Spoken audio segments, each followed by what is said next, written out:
So the story I'm about to share is it's a tough one, guys, but I'm sharing it because I believe that there's somebody out there who really needs to hear it, and because it was such a moment in my life when I realized how amazing and great God is. Let's bring that leg in front. It has to do with my son Neil. And if you look at Neil, you can say, wow, he's a good-looking kid. He's great in school. He gets good grades. He's a good athlete. He has so much going for him. And God took us through something where Romans 28:28, it just came to life like you can't imagine. And Romans 8:28 says that God can cause everything to work together for the good of those who love him, for those who trust him. Let's switch. It's a hard one to put kind of quick, but I'm going to try. So Neil had everything going for him. From the outside, everything looked perfect. Well, he found out that he had ulcerative colitis, an autoimmune disease, which was pretty tough to hear. He found out he had to have major shoulder surgery, and things started to crumble inside, and he didn't know what to do. Let's bring it in front and cross it. And so he had troubles falling asleep at night, and it was just, life was stinky for him. And he took Ambien more than he should have. And thankfully, we found out, and when we came to him, he was out of it. He was bad. We had to call 911. And I took a ride in an ambulance. Okay, we're going to come to our knees right here and pull it across. We took a ride into an ambulance. It was something I never, ever expected to go through. My son in the back had taken too many pills, and we were on our way to the emergency room.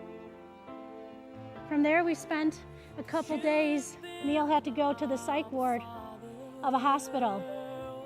That was tough. It was probably some of the biggest challenges I've ever been through in my life right there. But here's so many reasons why God is so good.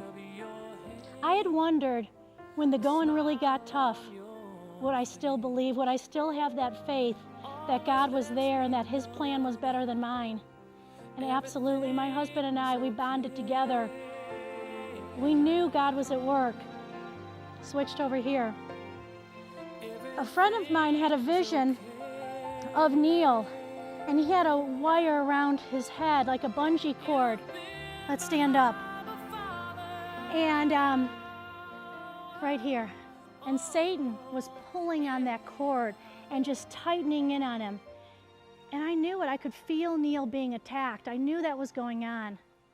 But in her vision, she saw Jesus standing there with a pair of scissors, holding him out for Neil to cut himself free. But Neil looked like, I don't know how. There was an angel there, and my girlfriend was telling me in her vision, she was saying to the angel, grab the scissors and cut him free.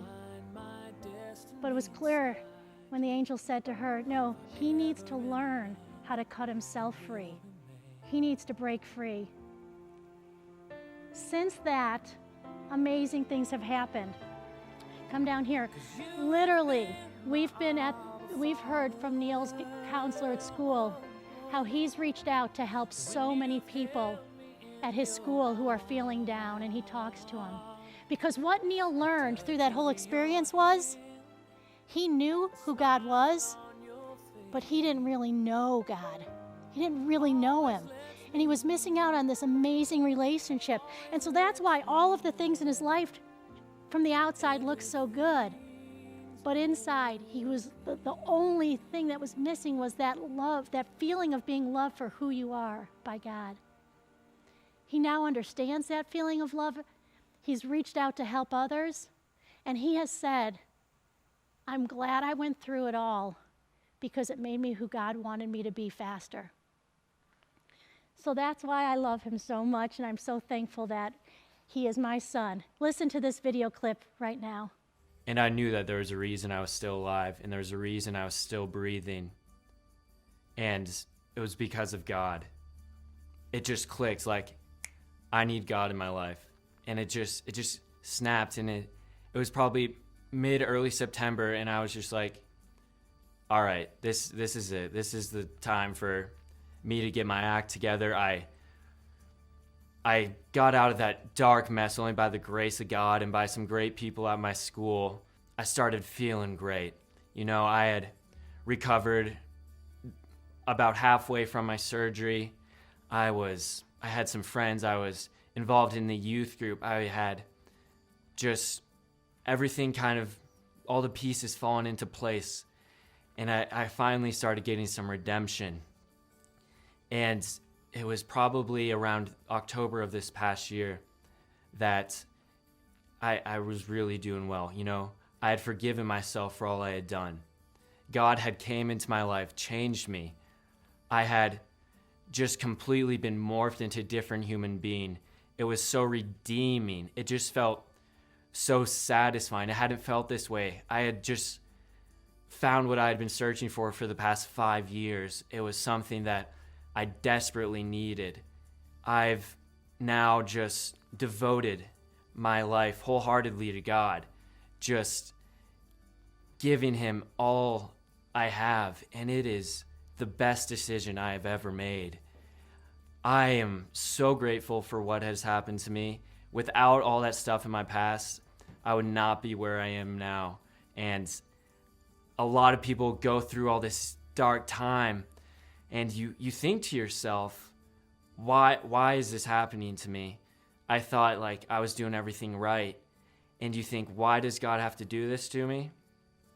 And it really makes you stronger. It's just like a workout for your religion. You go through this pain and you come out of it stronger and feeling better. And you get this incredible feeling just of being accepted for who you are. I stopped looking for my identity in sports. I stopped hanging out with people that were doing bad things.